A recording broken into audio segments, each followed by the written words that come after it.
우리가 그 양도 차익 계산 과정에 대해서 빠짐없이 우리 중개사 시험에서 다룬 내용들을 쭉 설명을 했습니다. 자, 이런 내용들이 여러분들 핵심서 요약집에 그대로 돼 있습니다. 우리 이제 그 87페이지에서 제가 지난 시간에 설명했던 내용들이 그 90페이지까지 쭉 써져 있습니다. 90페이지까지 써져 있으니까 어떤 요약집을 통해서 한번 읽어보시면 이렇게 제가 설명한 내용들이 쭉 돼 있어요. 그래서 이제 이번 시간에는 이제 양도 차익이 계산됐으니까 이제 양도 차익을 가지고 이제 양도 소득 금액 계산, 과세 표준 계산, 또 세율 적용한 산출세 계산 이런 과정을 설명하겠습니다. 자, 오늘 이제 지난 시간까지 자 우리 양도가액에서 그랬어요. 자, 파란색으로 바꾸고. 이렇게 이제 판 양도가액이 5억이라고 그랬어. 5억에서 실제 거래된 양도가 5억에서 필요 경비를 뺐잖아요. 근데 이제 필요 경비가 지난 시간에 우리가 이제 취득가액, 자 취득가액에는 취득세 등 부대 비용까지 포함해서 지난 시간에 3억 1,200이 됐었잖아요. 3억 1,200이. 그리고 확장비 등 자본적 지출액, 이 자본적 지출액이 2천만 원이 됐죠. 지난 시간에. 그 다음에 양도할 때 소개비 같은 거 이런 것들이 추가 800만 원이 들어갔죠. 그러면 세 개 필요비 세 개 합이 얼마 됐나요? 3억 4천만 원이 됐네요. 그러면 양도가액 5억에서 3억 4천의 필요비를 빼니까 양도 차익이 얼마 나온다? 1억 6천만 원이 나왔다 이 말이에요. 이제 그러면 이렇게 계산된 양도 차익 1억 6천만 원에서 장기보유 특별공제를 빼줘야 우리가 양도소득 금액이 돼요. 그러면 이제 장기보유 특별공제에 대해서 보게 되면 이 장기보유 특별공제는 모두 다 해주는 것이 아닙니다. 등기되고 보유기간도 3년 이상인 토지나 건물이나 조합원 입주권에 대해서만 적용합니다. 과거에 우리 1호 문제로 등기되고 보유기간이 3년 이상인 토지, 건물 두 가지에 대해서만 장기보유를 적용한다. 틀렸습니다. 뭣도 된다? 조합은 입주권도 됩니다. 조합은 입주권도 장기보유가 돼. 그리고 여러분들에게 계산 문제가 나오면 너무 복잡하기 때문에 여기가 2년 보유로가 출제돼. 계산 문제 나오면 2년 보유. 2년 보유돼서는 장기보유가 안 됩니다. 왜? 3년 이상 보유가 돼야 장기보유가 돼요. 3년 이상 보유가 돼야 된다. 그러면 이렇게 장기보유를 어떻게 해주느냐? 이렇게 해주는 거지. 이 장기보유는 지금 양도 차익이 해당 자산을 팔아가지고 얼마 이익을 봤어? 양도가액 5억에서 필요비 3억 4천을 뺀 1억 6천만 원 이익을 봤잖아요. 그러면 해당 자산 양도 차익에다가 이렇게 장기 보유 공제율이라는 게 있어. 공제율을 곱하기를 해요. 공제율을 곱하기 해가지고 장기 보유 특별공제 해줍니다. 양도 차익에다가 곱해준다는 거예요. 근데 우리가 양도가액에다가 곱해준다 틀리고 취득가액에다 곱해준다 해도 틀려. 장기 보유 특별공제는 양도가액에서 필요비를 뺀 뭐에다 곱하기 양도 차익에다가 곱하기를 해준다 이 말이야. 곱해준다. 뭐를? 공제를. 이렇게 장기보유를 해주는 것은 다 된다. 일부만 해준다. 일부. 등기되고 보유기간이 3년 이상인 토지, 건물, 조합은 입주권에 대해서만 해준다 이거지. 오케이? 됐어요. 자, 그러면 조금 더 구체적으로 보겠습니다. 장기보유 특별공제 적용 대상이 제일 중요해요. 적용 대상이. 여러분들 그 핵심서 페이지로는 91페이지가 나옵니다. 91페이지 보면 장기보유 특별공제 여기 봐요. 다 써져 있으니까 등기되고 보유기간이 3년 이상 된 토지나 건물이나 조합원 입주권. 여기서 토지도 비삼용 토지도 포함돼서 장기보유가 돼. 비삼용 토지도 장기보유가 됩니다. 그러니까 여러분들 나대지 등 비삼용 토지를 팔더라도 장기보유가 돼요. 3년 이상 보유가 되면. 토지, 건물, 그 다음에 조합원 입주권도 된다는 겁니다. 어떻게 해준다? 이렇게 해주네. 해당 자산. 내가 그 토지 등을 팔았단 말이에요. 토지 등을 팔아가지고 해당 자산 양도 차익이라는 거 중요해. 양도 차익에다가 이렇게 공제율을 곱해준다라는 거지. 근데 이 공제율이 또 법률로 정해져서 이 공제율이 보유기간 공제율, 거주기간 공제율, 이 공제율이 법률로 돼 있습니다. 법률. 그래서 이 법률로 돼 있는데 이 공제율이 자, 우리 이 공제율을 보면 1세대 1주택의 공제율이 있고요. 1세대 1주택의 공제율이 있고 그다음에 또 일반적인 그런 토지 건축물에 대한 공제율이 있고 그래요. 1세대 1주택이고 이 주택을 2년 이상 실거주했어요. 2년 이상 거주해야 돼.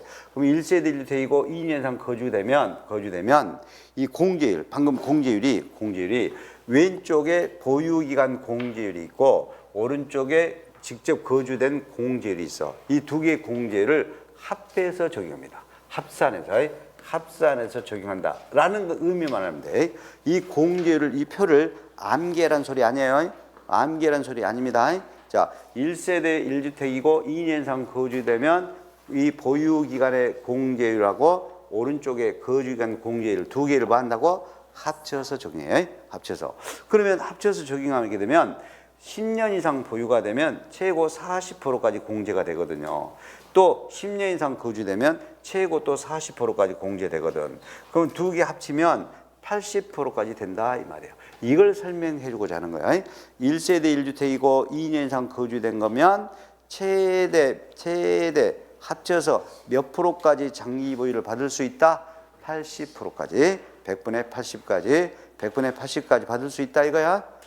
다시 한번 하겠어. 1세대 1주택이고 2년 이상 그 주택에서 거주되면 장기 보유 특별 공제율은 왼쪽엔 보유기간 공제율하고 오른쪽에 거주기간 공제율을 뭐 한다? 합쳐서 적용한다.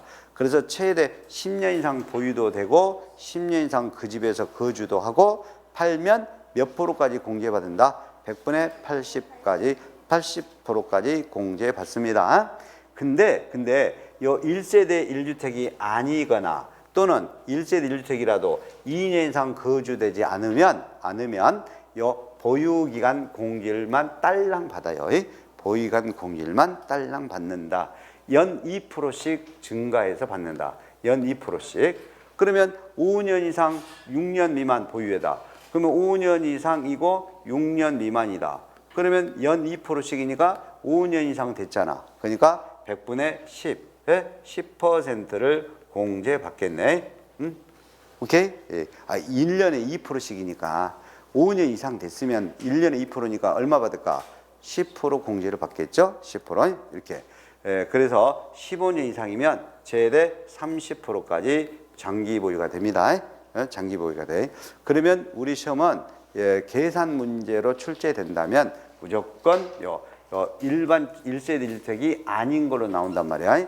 1세대 1주택이 아닌 토지나 건물 등 이런 거 조합원 입주권은 보유기간 공제율 요것만 적용해요. 1세대 1주택이 아닌 토지 건물 등은 뭐만 적용해? 보유기간별 공제율만 적용한다라는 것만 아시면 돼. 연 몇 프로씩 해서 2%씩. 5년 이상 보유하면 몇 프로 공제받아? 그래, 10%. 2, 5, 10%. 연 2%니까 5년 이상 6년 미만이면 10% 공제 받겠네? 물어보겠어. 눈치가 있어야 돼. 사람 살면서. 그러면 4년 8개월 보유했다. 몇 프로 공제?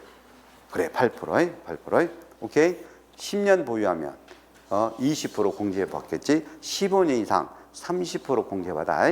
15년 이상 30%. 느낌만 가지면 돼. 계산 문제 내지도 않아. 느낌만 알면 돼요. 이렇게 장기 보유를 해준다 이거예요. 그런데 더 중요한 거 있어. 이런 것은 장기 보유를 안 해준다는 것이 너무 중요해. 미등기. 미등기는 장기 보유를 적용 배제한다. 별표. 미등기 상태로 팔면 장기 보유를 적용한다. 적용 배제다. 적용 배제다. 그다음에 시험 3년 미만 보유도 장기 보유 적용 배제입니다. 몇 년 미만 보유도 장기 보유 적용 배제다. 3년 미만 보유도 장기 보유 배제됩니다.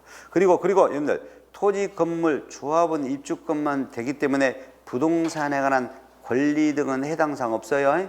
예? 부동산에 관한 권리 등은 장기 보유 안 되는 거예요. 지상권, 전세권 이런 거 안 돼요. 뭔만 해준다? 토지, 건물, 조합원 입주권 몇 년 이상 보유해야 된다? 3년 이상 보유해야 된다. 미등기로 되면 배제요. 뭐 해야 된다? 등기 지고 팔아야 돼. 어떤 식으로 해준다고? 어떤 식으로 해준다고? 해당 자산 양도 차익에다가 뭐 한다? 공제를 곱해준다. 해당 자산 양도 차익에다가 공제를 곱해주는 거야. 1세대 1주택 2년 이상 거주된 것은 최대 몇 프로까지 받을 수 있어? 100분의 80까지. 1세대 1주택이고 2년 이상 거주된 것은 최대 몇 프로까지 공제될 수 있다고? 100분의 80까지 공제받을 수 있다고요. 비삼용 토지도 돼요. 자, 확인만 하고 등기되고 보유기간이 3년 이상 된 토지, 비삼용 토지도 돼. 건물, 조합은 입주권만 돼. 어떤 식으로 돼? 해당 자산 양도 차익에다가 공제를 곱해가지고 돼. 양도 차익에다 공제를 곱해가지고. 오케이? 그리고 무엇은 배제돼? 미등기는 적용 배제. 무엇도 배제돼? 3년 미만 보유도 배제돼. 됐습니다. 자, 그러면 이제 이렇게 이제 장기 보유 특별공제까지 했습니다. 그러면 이제 우리는 뭐가 되는 거예요? 양도소득 금액이 되는 거예요. 근데 그러면 이제 장기 보유 특별공제까지 하면 양도소득 금액이 되는데 여기서 좀 알아야 될 게 있습니다. 알아야 될 게 있는데 방금 양도 차익에서 장기 보유를 빼요. 장기 보유를 빼면 그럼 뭐가 돼?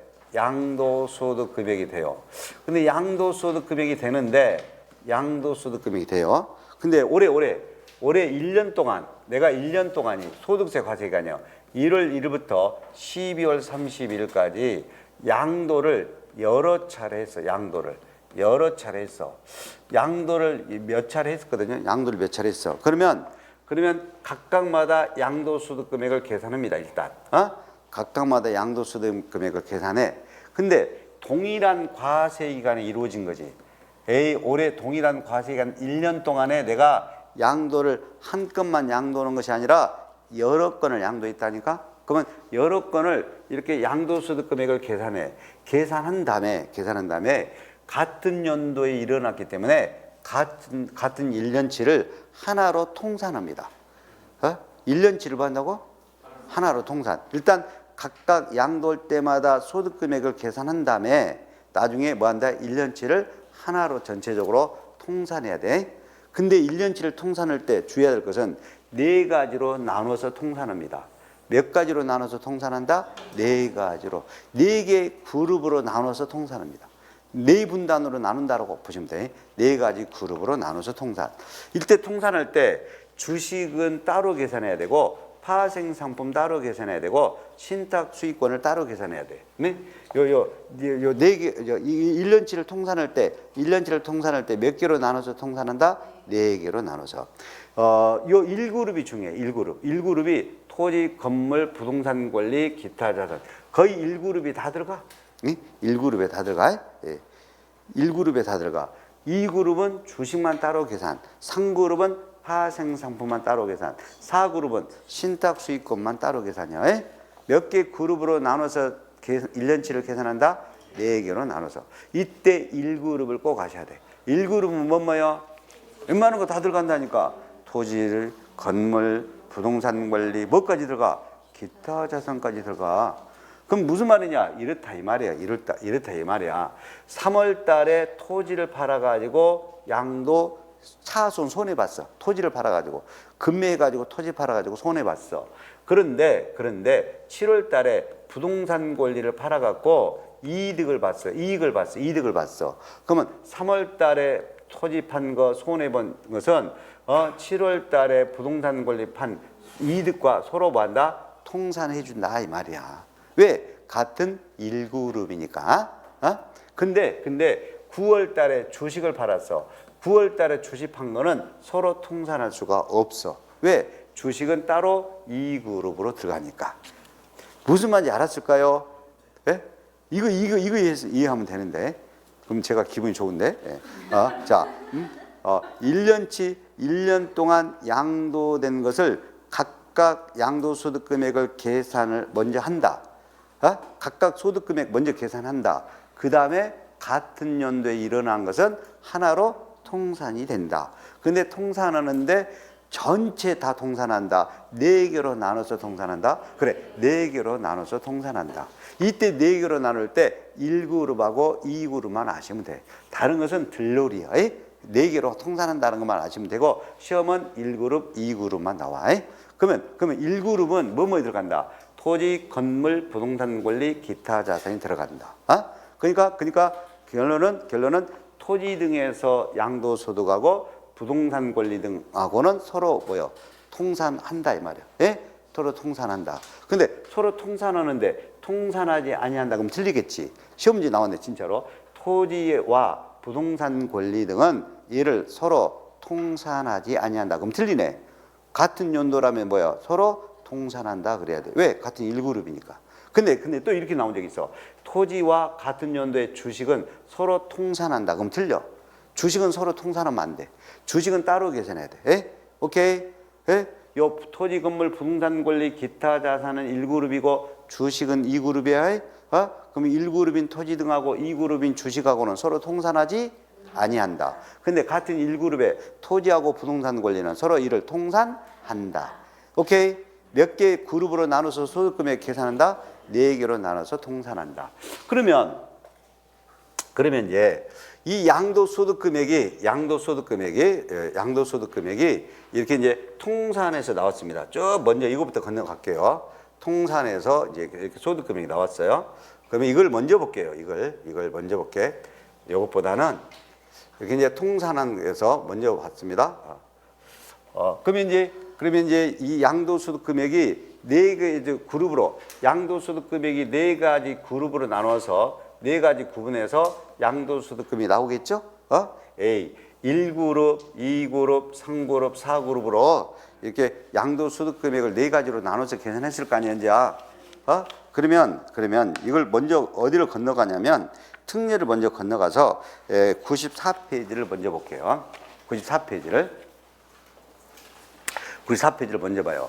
그러면 지금 양도소득 과세 표준입니다. 일단 양도소득 금액은 어떻게 나온 거야? 자, 차익에서 자, 장기 보유 특별공제를 빼가지고 계산되는 거죠. 자, 예를 들어서 양도차익은 1억 6천만 원이 나왔다. 1억 6천만 원이 나왔다. 근데 5년 8개월 보유해가지고 양도차익 1억 6천만 원에다가 5년 8개월 보유해가지고 등기되고 5년 8개월 보유해서 10%를 공제받는다. 그럼 5년 8개월 보유해가지고 250, 10%, 1억 6천만 원 양도차익 10%, 1,600만 원을 공제받는다. 그러면 1억 6천 원에서 1,600을 빼면 양도소득 금액이 나오죠. 양도소득 금액은 얼마 나온다? 이제 1억 4,400만 원이 나온다 이 말이야. 그럼 1억 4,400만 원에서 뭘 뺀다? 기본공제를 빼야 된다 이거요. 근데 기본공제는 250만 원을 빼준단 말이야. 250만 원을 빼주는데 250만 원 빼주는데 이 방금 양도소득 금액이 몇 개 소득으로 구분해서 계산했나? 4개 그룹으로 소득 금액을 계산했으니까 빼주는 250만 원도 4군데에서 각각 빼준다 이 말이에요. 예? 4군데에서 각각 빼준다. 4개 소득 금액에서 각각 250만 원을 공제해 준다 이 말이에요. 이게 뭐요? 양도소득 기본공제예요. 그러니까 결론은 토지, 건물, 부동산 권리, 기타 자산의 양도소득 금액인 1그룹 소득에서 250만 원 공제된다 이 말이에요. 오케이? 2그룹 주식 등 소득 금액에서 또 250만 원을 공제해 준다 이 말이에요. 파생상품 소득 금액에서 250만 원 공제해 준다 이거지. 신탁수익권에서 또 250만 원 공제해 준다 이 말이에요. 예? 250만 원 공제해줘요. 연 250만 원 공제돼야 과세 표준인데 몇 개 나눠서 공제해 준다고? 4개 소득으로 나눠서 4개 소득으로 나눠서 250만 원 기본 공제를 해줍니다. 그러니까 이 기본공제는요. 기본공제는 모든 양도자산이 다 공제돼. 250만 원은. 자, 모든 양도자산에서 250만 원 공제됩니다. 자, 보세요. 토지 등에서도 250, 주식에서도 250, 파생상품에서도 250, 신탁수익권에서도 250 이렇게 되잖아. 그러니까 모든 양도자산에 250을 공제받지? 근데 공제받는데 근데 어떻게 공제받아? 토지 팔 때, 건물 팔 때마다 일일이 공제받아. 4개 소득으로 공제받아. 4개 소득으로 공제받는다 이거예요. 4개 소득으로 4개 소득별로 해서 공제받아요. 양도할 때 일일이 양도할 때 자산마다 팔 때마다 250을 여러 번 빼줘. 4개 소득으로 연 250을 빼줘. 그래, 4개 소득으로 250을 빼준다 이 말이야. 양도할 때 자산마다 빼주는 것이 아니라. 예? 그러면 조금 전에 장기보유 특별공제는 3년 이상 보유한 토지나 건물, 조합원 입주권을 양도할 때마다 그때마다 계산 공제해 준단 말이에요. 그러니까 장기보유는 양도한 토지나 건물 자산별로 일일이 적용해. 예? 근데 기본공제는 그렇게 양도할 때마다 250을 여러 번 빼주는 거 아니에요? 예? 어떻게 빼준다고? 소득별로 빼준다 이 말이야. 장기보유는 뭘로 적용해? 해당 자산별로 일일이 적용. 양도할 때마다 장기보유를 해줘. 예? 근데 기본공제는 양도할 때마다 해줘. 250원 소득별로 해줘. 소득별로. 장기보유는 양도 자산별로 그때 적용. 기본공제는 소득 4가지 소득별로 적용해. 그러면 기본공제를 양도 자산별로 일일이 적용. 그럼 틀리네. 에이, 기본공제를 250만 원 기본공제를 일일이 양도 자산별로 그럼 틀리잖아. 4개 소득별로 된다니까. 소득별로 해준다니까. 장기보유는 양도할 때마다 해주는 거 아니야. 장기보유는 양도할 때마다 일일이 해주는 거잖아. 자산별 양도할 때마다. 기본공제는 소득별로. 4번이나 이야기하네. 한 번 더 이야기하겠어. 장기보유 특별공제는 3년 이상 보유한 등기된 토지 건물, 조합원 입주권을 양도할 때마다 일일이 자산별로 적용. 기본공제는 일일이 자산별로면 안 된다니까. 기본공제는 몇 가지로? 4가지 소득 형태로 공제돼. 꼭 기본공제는 소득 형태로. 얼마 공제? 연 250만 원. 예? 근데 미등기는 제외돼. 미등기는 250을 해준다 안 해준다? 안 해줘. 미등기는 제외요. 미등기는 제외. 그러면 장기보유는 미등기 제외되죠? 기본공제도 미등기도 제외되죠? 그래서 공통점은 미등기는 장기보유도 적용하지 않고 250만 원 기본공제도 적용 안 합니다. 그리고 장기보유는 3년 이상 보유한 것만 되죠. 기본공제는 보유관 상관없어요. 어제 사가지고 오늘 팔더라도 250은 기본공제를 해줍니다. 제일 큰 차이점은 장기보유는 자산별로 적용, 기본공제는 4개 소득별로 적용. 오케이? 그 다음에 장기보유는 토지, 건물, 조합원 입주권만 적용, 기본공제 250원 모든 양도자산에서 적용. 오케이? 그 다음에 장기보유나 기본공제나 둘 다 미등기는 적용하지 않는다. 둘 다 공통점은 미등기는 적용되지 않는다. 오케이? 됐습니다. 자, 그러면 이렇게 이제 기본공제까지 이제 250까지 뺐어. 그럼 뭐가 된다? 과세표준이요. 하여튼 미등기는 기본공제도 적용하지 않는다요. 네, 미등기는 기본공제를 적용하지 아니한다. 오케이. 자, 그러면 이제 우리 이제 여기까지 이제 기본공제까지 해가지고 과세표준이 나왔어. 과세표준이 나오면 여기다 이제 세율을 곱해주는데, 자, 세율 부분 설명하고 특례를 좀 설명하고 좀 수업을 마치도록 할 테니까요. 세율부터 먼저 보도록 하겠습니다. 자, 세율이 우리 94쪽에 나와 있습니다. 94쪽에 세율. 자, 세율은 이제 과세표준에다 이제 이렇게 과세표준에다 세율을 곱하면 이제 산출색이 나오죠. 조금 전에 양도소 과세표준이 250을 기본공제 해가지고, 자, 원래는 지금 양도 차익이 1억 6천만 원 나왔다. 1억 6천만 원 양도 차익이 나왔는데 장기보유 특별공제가 10% 1,600만 원 장기보유 10% 해갖고 양도소득 금액이 1억 4,400만 원이 나왔다. 양도소득 금액이 1억 4,400이 나왔다. 그러면 1억 4,400에서 250만 원 뭐 한다? 기본공제를 해준다. 기본공제는 최고 한도 연 얼마밖에 안 돼? 250밖에 안 돼. 250밖에 안 돼. 그러면 예, 1억 4,400에서 최고 한도 250을 빼면 과세표준은 1억 4,150만 원이 나온다. 1억 4,150만 원. 여기다가 곱하기 뭐다? 세율.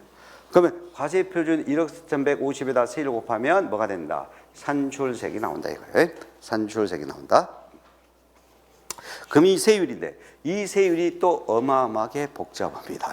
세율이 어마어마하게 복잡해. 그래서 일단 94페이지 제가 세율을 보겠는데 일단 이 세율이 어마어마하게 복잡하는데 일단 뭐를 양도했느냐, 양도자산의 종류, 또 등기치냐 미등기로 파느냐, 또 내가 보유기간이 얼마 보유하고 파느냐, 내 과세표준 소득금액이 얼마냐에 따라서 세율이 복잡하게 적용한다라고 하시면 돼요. 뭐하게 적용한다? 복잡하게 적용한다. 그렇게 알면 돼. 복잡하게 적용합니다. 복잡하게. 그러면 이 복잡한 세율을 우리는 다 해야 되냐? 수업 목적상은 무조건 시험은 주택으로 거의 시험이 나옵니다. 뭐? 주택. 그래서 주택에 대한 세율을 꼭 아셔야 돼요. 그래서 주택에 대한 세율이 95페이지에 있습니다. 주택 및 조합원 입주권, 주택 분양권, 그거 반가로 2번 있어요. 이렇게 거기다가 별표요. 주택에 대한 무조건 여러분 주택에 대한 세율이 나와요. 주택. 자, 주택을 팔았습니다. 자, 주택을 팔게 됐어요. 미등기로 팔았다. 무조건 70% 세금입니다. 미등기로 팔면 과세 표준에다 70% 세금 곱해. 그럼 여러분 주택을 등기 전에 1년 미만 보유도 70%. 이게 별표예요. 주택은 등기치고 1년 미만 보유하고 팔더라도 뭐 한다? 70% 세금이더라 이거야. 그러면 이제 1년 이상은 보유가 됐네. 다행히. 2년 미만. 그러면 100분의 60%로 떨어집니다. 2년 이상 보유가 되어야 6%부터 45%까지 초과 누진 세율을 적용합니다. 이거를 우리는 6%부터 45% 초과 누진 세율을 우리는 앞으로 네 글자로 기본 세율이라고 그래. 기본 세율. 그러면 여러분들 6%부터 45% 단계적으로 세금을 계산을 하면 주택은 등기치고 몇 년 이상 보유가 돼야 된다? 2년 이상 보유가 돼야 됩니다. 그래야만 6%부터 45% 초과 누진세를 적용해요. 주택에 대한 세율은 알고 갑시다. 그러면 주택을 보유하고 팔아서 세금을 제일 적게 내려면 일단 주택은 양도할 때 등기 상태로 양도해야 되고 2년 이상 보유하고 양도가 돼야 됩니다. 등기 쳤어도 1년 미만 100분의 70이다는 것. 1년 이상 2년 미만은 100분의 60이다는 거예요. 2년 이상 보유가 돼야 돼. 그런데 분양권이야. 분양권은 주택하고 똑같이 하는데 분양권은 2년 이상 보유되어도 60%다 하는 걸 아시면 돼. 분양권은 어쩐다? 분양권은 2년 이상도 몇 프로다? 60%다 이거예요. 물론 1년 미만은 70% 맞고 분양권 1년 미만 70%, 1년 이상 60%, 2년 이상도 60%다 이거예요. 분양권은 무조건 뭐입니까? 1년 이상도 60%, 2년 이상도 뭐요? 60%. 근데 주택은 1년 이상 2년 미만은 60%고 2년 이상이면 주택은 6%부터 45%. 차이가 어디가 있어? 분양권하고 주택하고 2년 이상이 차이가 있잖아. 2년 이상이. 주택은 2년 이상이면 뭐요? 6%부터 45% 초과 누진세율. 분양권은 2년 이상도 60%다 이거예요. 분양권은 1년 이상도 60%, 2년 이상도 60%. 주택은 1년 이상 됐지만 2년 미만은 60%, 2년 이상이 되면 6%부터 45%. 오케이? 그러면 6%부터 45%라는 것을 봐야 될 거 아니야. 6%부터 45%라는 것은 이거요. 6%부터 45%라는 것은 내 과세표준 250만 원까지 뺀 나의 과세표준. 나의 과세표준이 구간을 이렇게 8개 구간으로 나눠. 8개 구간으로 나눠 갖고 내 1,400만 원까지 구간.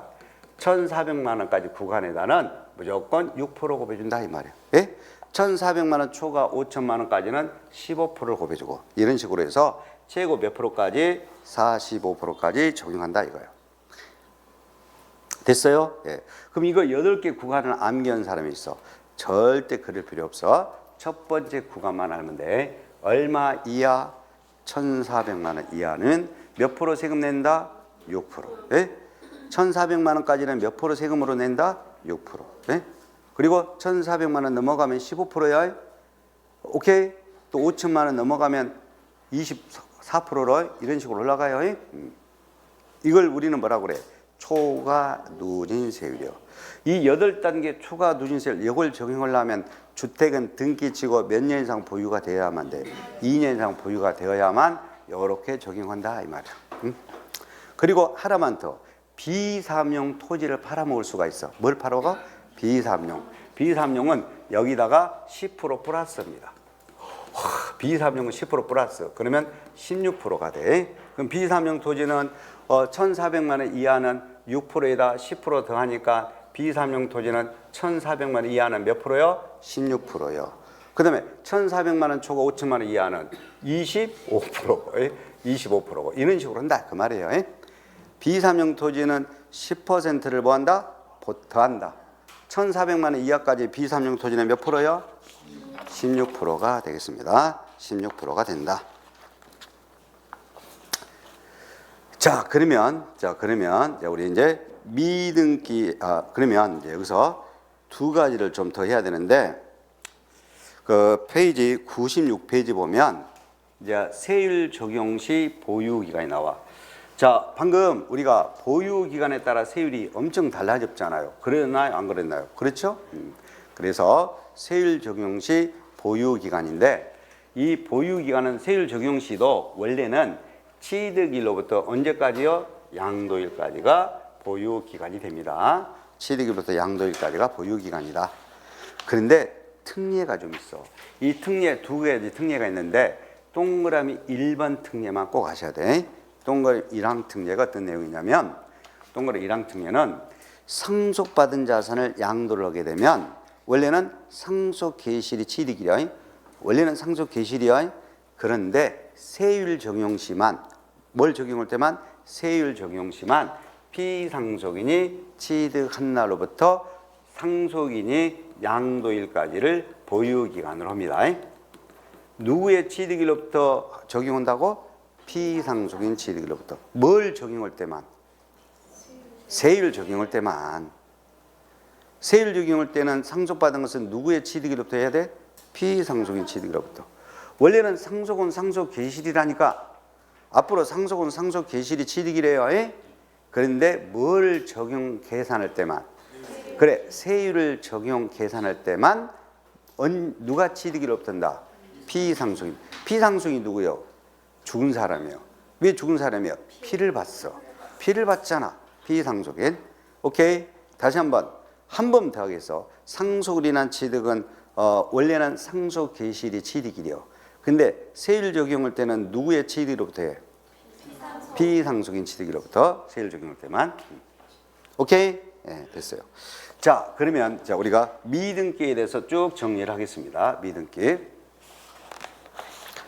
자, 미등기라는 것은 등기를 하지 아니하고 양도하는 것을 우리가 미등기라고 합니다. 그럼 미등기는 작살납니다. 미등기는 작살나버려요.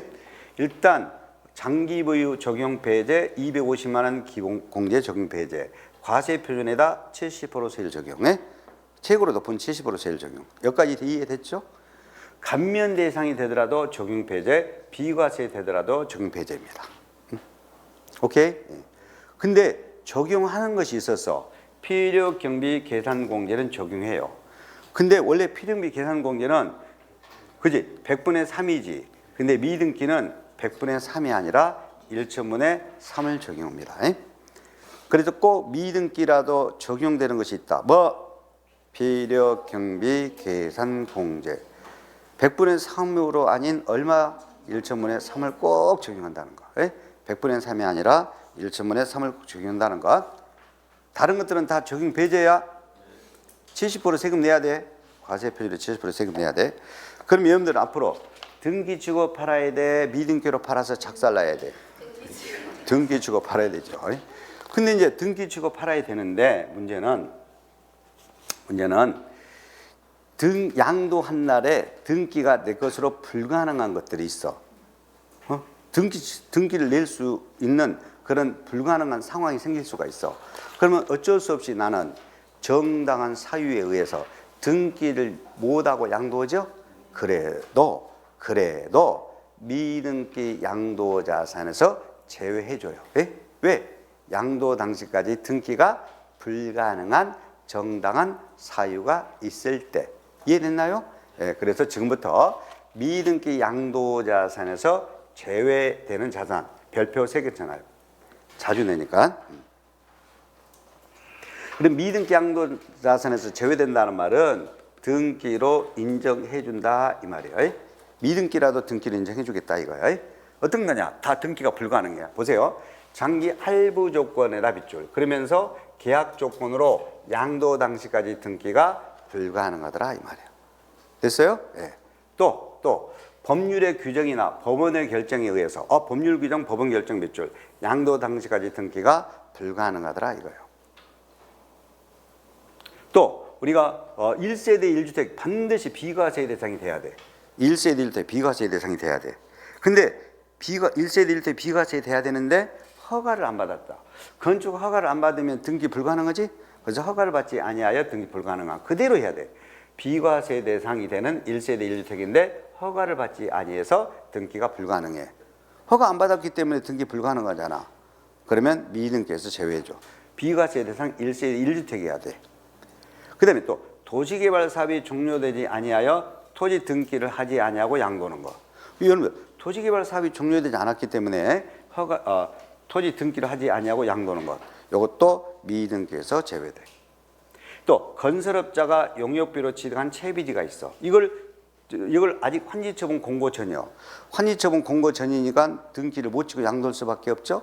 그래서 미등기로 양도할 수밖에 없어. 그래서 이것도 미등기에서 제외돼. 자, 핵심 포인트 봅시다. 장기 할부 조건으로 등기가 불가능. 두 번째, 법률 규정이나 법원 결정으로 등기 불가능. 또 세 번째, 1세대 1주택, 비과세되는 1세대 1주택인데 허가를 받지 아니하여 등기 불가능. 네 번째는 도시개발 사업이 종료되지 않았단 말이에요. 그러면 도시개발 사업이 아직 안 끝났기 때문에 등기하지 아니하고 양도하는 것. 다섯 번째는 건설업자가 용역비로 취득한 채비지야. 용역비로 받은 채비지인데 아직 환지처분 공고 전이야.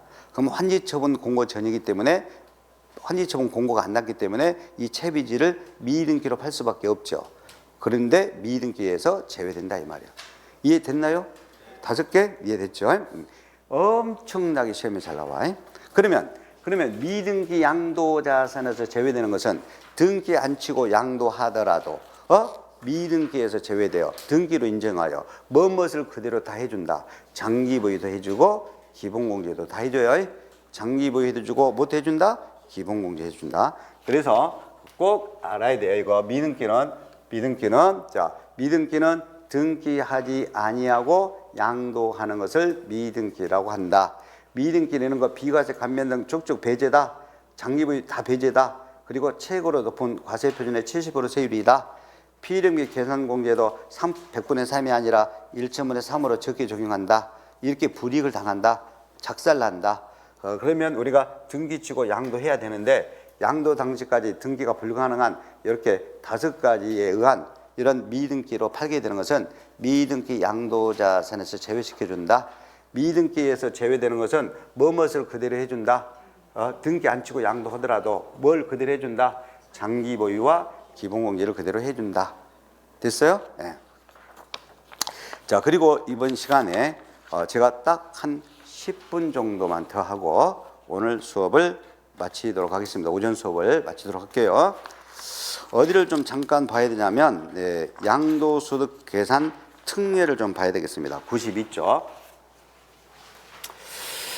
92쪽으로 한참 와야 됩니다. 92쪽으로 한참 와야 되는데 양도소득금액 계산 특례가 있습니다.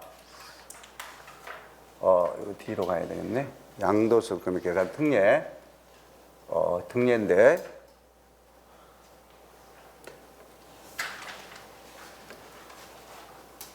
자, 산출세 가만히 있어봐. 산출세 이 특례를 산출세 과세표준 장기보유 특별공제 다음에가 있는데요.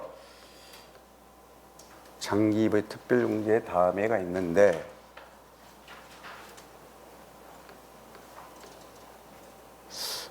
여기죠. 여기 지금 2월 과세와 그 다음에 부당행위 계산인데 우리 92쪽입니다. 92쪽에 양도소득금액 계산 특례 가로 3번 여기를 보겠는데 제 설명을 좀 잘 들으세요. 여기 앞에다가 좀 그래서 할게요. 앞에다가 우리 이제 이 갑이라는 사람 어렵지 않습니다. 설명 잘 들으면 돼요. 갑이라는 사람이 3억에 취득했어요. 3억의 토지 3억에 취득해가지고 을이라는 사람에게 증여를 해줬습니다. 8억까지 올라가지고 8억으로 증여해줬어요. 을이라는 사람이 꼭 증여 받아가지고 5년 이내, 10년으로 바뀌었어요. 10년입니다, 이거. 이걸 10년이에요. 하여튼 이 갑이라는 사람이 3억에 취득을 해서 을에게 증여를 해줬다. 근데 8억으로 증여를 해줬다. 그래서 갑이 증여자가 되고 을이 수중자가 되겠습니다. 그리고 을이라는 사람이 이제 병이라는 사람한테 10년 이내라고 꼭 돼야 돼. 10년 이내 양도를 했습니다. 근데 얼마의 양도했느냐? 10억의 양도를 했어요. 10억의 양도했습니다. 근데 이제 이 첫 번째는 그리고요, 을이라는 사람이 8억으로 증여받을 때 증여세를 3천만 원 냈습니다. 3천만 원 냈어요. 자, 다시 한번 갑이 3억의 토지 취득해 가지고 8억일 때 8억으로 올랐을 때 을에게 증여해 줬고, 그다음에 증여받은 수중자 을이 이걸 10년 안에 병에게 얼마에 팔았다? 10억에 양도했습니다. 그런데 첫째는 일은 이 갑하고 을하고 둘이 관계가 배우자나 직계존비속간이요. 배우자 또는 직계존비속간입니다. 직계존비속간의 경우요.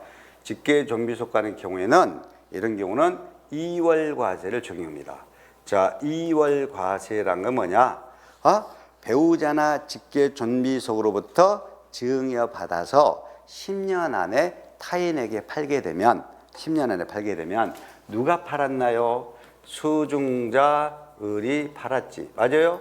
수중자 을이 양도자가 됩니다. 그러면 10억에 양도를 했죠. 10억에 양도했죠.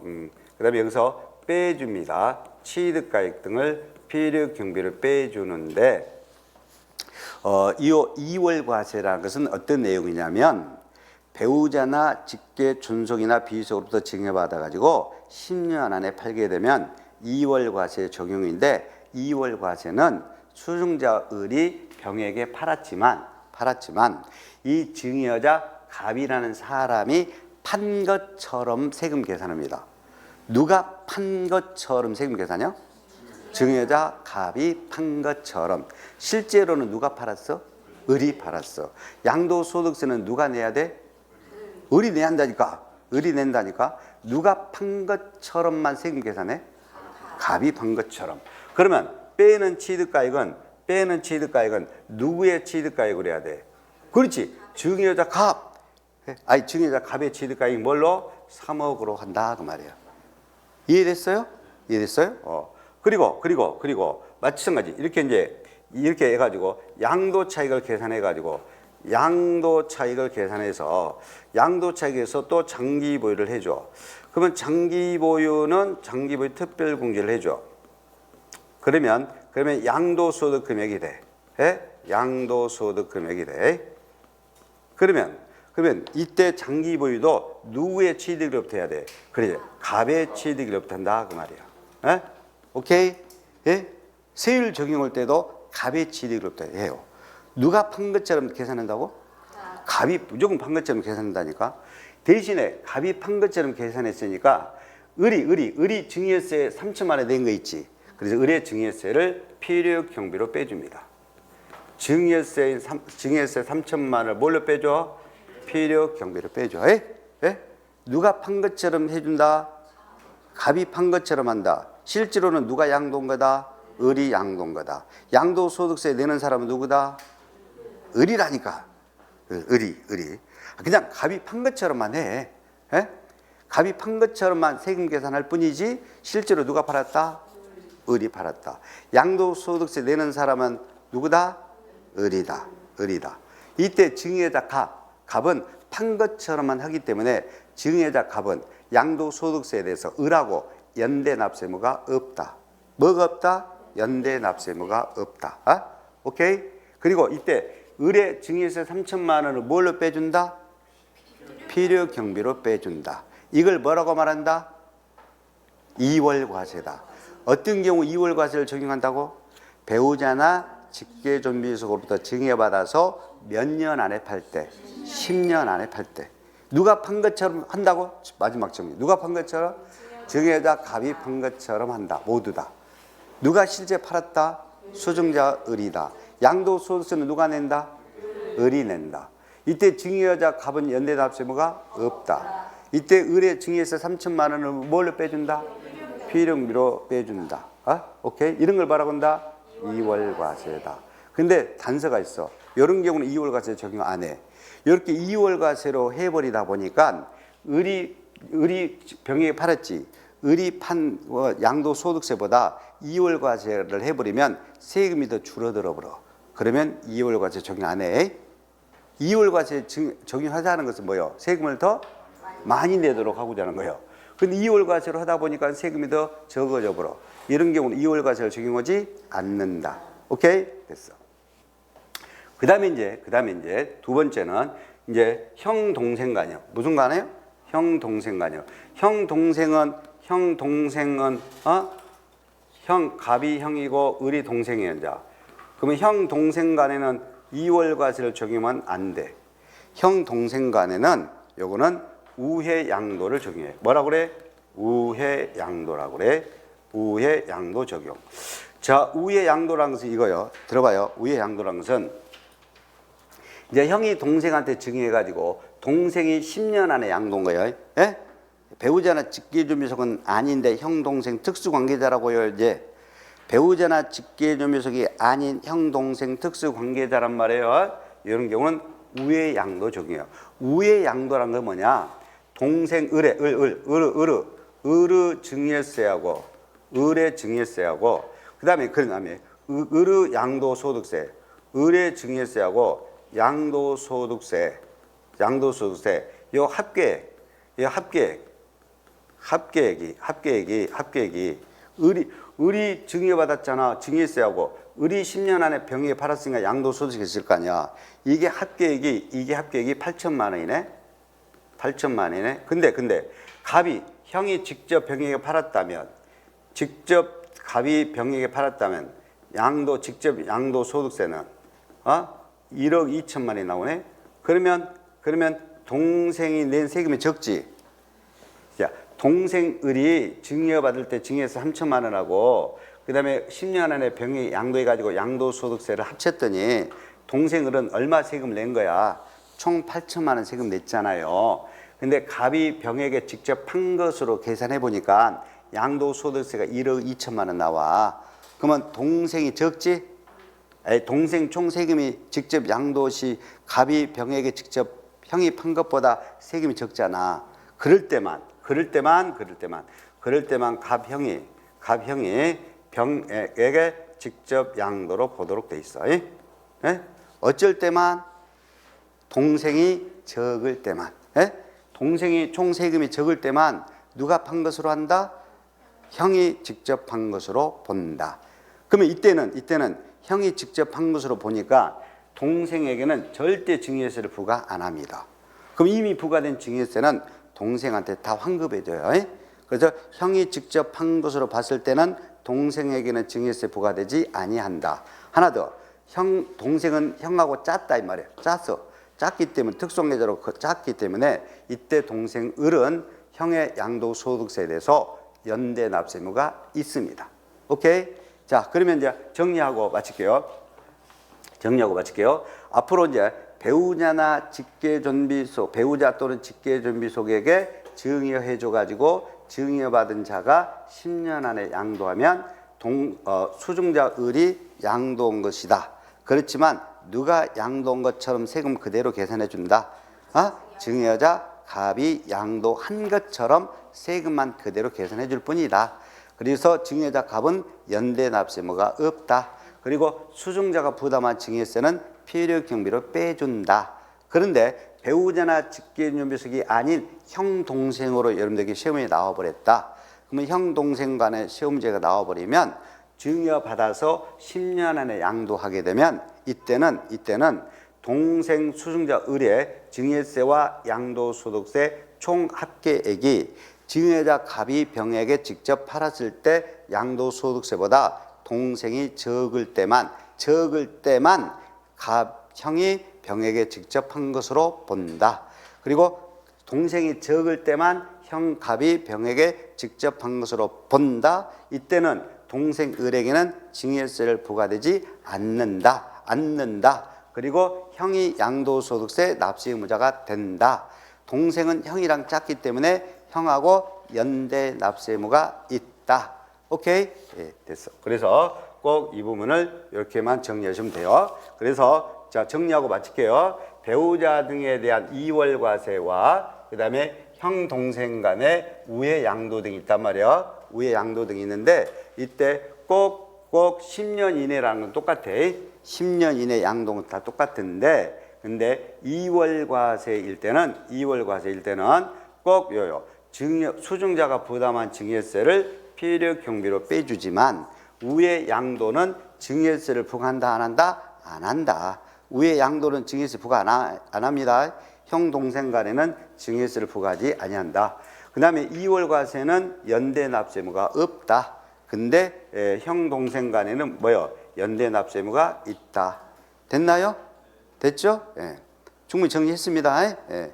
배우자나 직계연료비속으로 나오면 뭘 적용한다고? 10년 안에 양도하면 이월과세 적용한다. 누가 판 것처럼 계산해 준다? 갑 증여자가 판 것처럼 모두 계산해 준다. 연대 납세 의무가 없다. 그 다음에 형 동생 간에 10년 안에 팔면 어떻게 한다? 우회 양도다. 우회 양도는 누가 어쩔 때만 적용한다? 동생이 총 세금이 적을 때만 적용한다. 형이 직접 한 것으로 본다. 형이 양도세 납세 의무자다. 동생 수증자 을에게는 증여세 부과되지 않는다. 동생 을은 연대 납세 의무가 있다. 그래서 오전 수업 여기까지 됐습니다. 그래서 양도소득세에 대한 그런 세액 계산 과정까지 다 설명했습니다. 다음에는 이제 쉬워 다음에는 이제 쉽습니다. 양도소득세, 부가징수, 그다음에 1세대 1주택 비과세, 부동산 임대에 따른 사업소득 이런 내용을 다음에 수업하도록 하겠습니다. 자, 여기까지 하겠습니다. 수고 많았습니다.